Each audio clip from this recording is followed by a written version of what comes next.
What's up, guys? Welcome to this video on Elvis is the Man. So I want to talk about the clip that I found the other day on the Michael Jackson channel, The Detail. I shared a little post recommending that Elvis fans, if you're interested, go check this out. The thumbnail was a little deceiving, and I think a lot of you guys thought it was just like a compare, contrast, who's better, because that's what it looks like. And when I first looked at the video or the thumbnail, I was like, oh, I don't want to hear it. But I'm like, let me watch it anyway because I like this channel. And it's really just a comparison, maybe like a parallel of their lives and how they were so similar. In that video, there's a clip that I want to share here and expound upon about how Michael Jackson says that he wasn't influenced by Elvis in any way. And I think that Michael Jackson probably had a lot of jealousy towards Elvis in the sense that Elvis was #1 and Michael Jackson thought he should be #1. And he was really in Elvis's shadow, so he tried to do a lot of things like proclaiming himself the king of pop to try to elevate his status above or at least equal to Elvis's. Let me have you guys watch this clip and then I'll explain more about maybe compare and contrast and why I think Michael Jackson said those words. Unsurprisingly then, that Michael Jackson was heralded as the Elvis Presley of the 80s on countless occasions. Although when asked, Jackson dismissed the idea that Elvis had any kind of influence on him.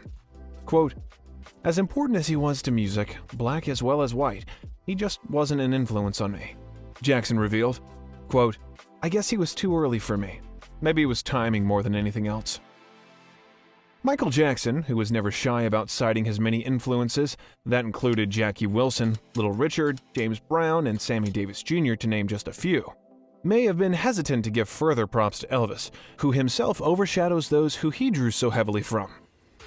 Now, while I will say that, yes, that's true, Michael Jackson was the Elvis of the 80s, I feel like since Elvis came before him and left such a big mark, that Michael Jackson always felt like he had to get out of Elvis's shadow, although he didn't want to admit it because of his pride. He wouldn't say that Elvis was an influence on him because maybe partly it was true that Elvis really wasn't that big of an influence on him.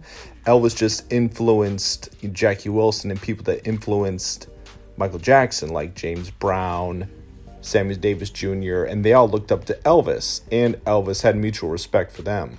Michael Jackson, in my opinion, couldn't say this because he would be, just validating Elvis more. I've always wished that Michael Jackson would have saw Elvis in his prime. Now, I'm sure he probably came across something of the '68 special, and he probably saw a little bit of Aloha from Hawaii. But Michael Jackson, don't forget, along with the Jackson 5, saw Elvis perform in 1974 in August. Elvis was still very good at this time, as he always was, but he wasn't in his prime, I would say. If Michael Jackson, say, would have been at the Madison Square Garden concert or seen anything from the 1969 Vegas, then I would have been very happy, and maybe Michael Jackson would have said he had been inspired by Elvis. So Michael Jackson was born in 1958. When he saw Elvis perform in '74, he was 16 years old, so he was nearly an adult. An interesting story you guys might find about this Elvis-Michael Jackson dynamic is Backstage.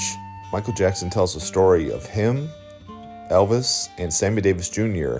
all talking, and Michael Jackson says that Elvis sat MJ down and him and Sammy Davis Jr. gave the boys a long talk about not doing drugs and keeping their nose clean. Obviously, the Jackson 5 had to look up to Sammy Davis Jr. immensely as being one of Michael Jackson's idols, and of course, why wouldn't you look up to Elvis too? Must be a lot of awe in that room at that time. I wish Michael Jackson would have went into greater detail about that meeting, but that's just about all the info we have there regarding those two meetings. And that's when Michael Jackson met Lisa Marie Presley, don't forget. Well, guys, I hope you've enjoyed this little video. This is just a bit of an extended version from The Detail.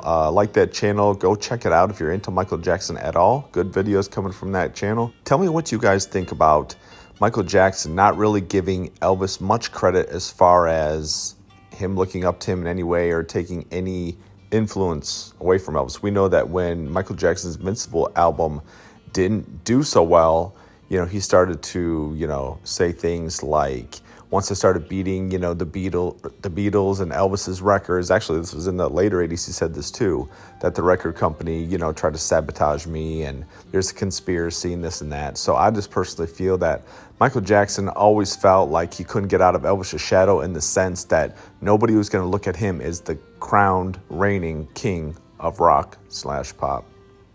All right, guys, I hope you liked this one. Give me a comment down below. Tell me what your thought is as well regarding these two and that meeting in Las Vegas. Pretty interesting. Talk to you guys next time.